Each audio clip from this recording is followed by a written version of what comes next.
भगत सिंह का इतिहास। भगत सिंह भारतीय स्वतंत्रता संग्राम के सबसे प्रभावशाली क्रांतिकारियों में से एक थे। उनका जन्म 28 सितंबर 1907 को पंजाब के लायलपुर जिले अब पाकिस्तान में के बंगा गांव में हुआ था। उनके पिता किशन सिंह और चाचा अजीत सिंह भी स्वतंत्रता संग्राम में सक्रिय थे, जिससे भगत सिंह के भीतर देशभक्ति की भावना बचपन से ही विकसित हो गई थी। शिक्षा और क्रांतिकारी गतिविधियां। भगत सिंह ने लाहौर के नेशनल कॉलेज से पढ़ाई की, जहां वे स्वतंत्रता संग्राम से जुड़े विभिन्न आंदोलनों में भाग लेने लगे। जलियांवाला बाग हत्याकांड 1919 ने उनके मन को गहराई से झकझोर दिया, जिससे उनके भीतर ब्रिटिश शासन के खिलाफ क्रांतिकारी विचारधारा पनपी।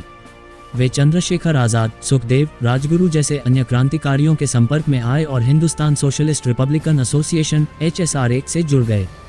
भगत सिंह मानते थे कि केवल अहिंसा से स्वतंत्रता नहीं मिल सकती, इसलिए उन्होंने सशस्त्र क्रांति का मार्ग अपनाया। सैंडर्स हत्याकांड 1928 में साइमन कमीशन के खिलाफ लाला लाजपत राय के नेतृत्व में एक प्रदर्शन हुआ, जिस पर अंग्रेजी पुलिस ने लाठीचार्ज किया। इस लाठीचार्ज में लाला लाजपत राय गंभीर रूप से घायल हो गए और कुछ दिनों बाद उनकी मृत्यु हो गई। इस घटना का बदला लेने के लिए भगत सिंह, राजगुरु और सुखदेव ने 17 दिसंबर 1928 को ब्रिटिश पुलिस अधिकारी जेम्स ए. सैंडर्स की हत्या कर दी। असेंबली बम कांड 8 अप्रैल 1929 को भगत सिंह और बटुकेश्वर दत्त ने ब्रिटिश सरकार के दमनकारी कानूनों के खिलाफ विरोध प्रकट करने के लिए दिल्ली की सेंट्रल असेंबली में बम फेंका। उन्होंने बम इस तरह फेंका कि कोई घायल न हो और इसके बाद स्वयं को गिरफ्तार करवा दिया। उनके पास से एक पर्चा मिला, जिसमें लिखा था, इनकलाब जिंदाबाद। भगत सिंह की गिरफ्तारी और फांसी। भगत सिंह, सुखदेव और राजगुरु को सैंडर्स हत्या मामले में गिरफ्तार किया गया। जेल में भगत सिंह ने कई किताबें पढ़ी और समाजवाद पर अपने विचार विकसित किए।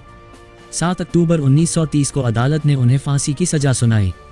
23 मार्च 1931 को शाम 7:30 बजे भगत सिंह, सुखदेव और राजगुरु को लाहौर जेल में फांसी दे दी गई।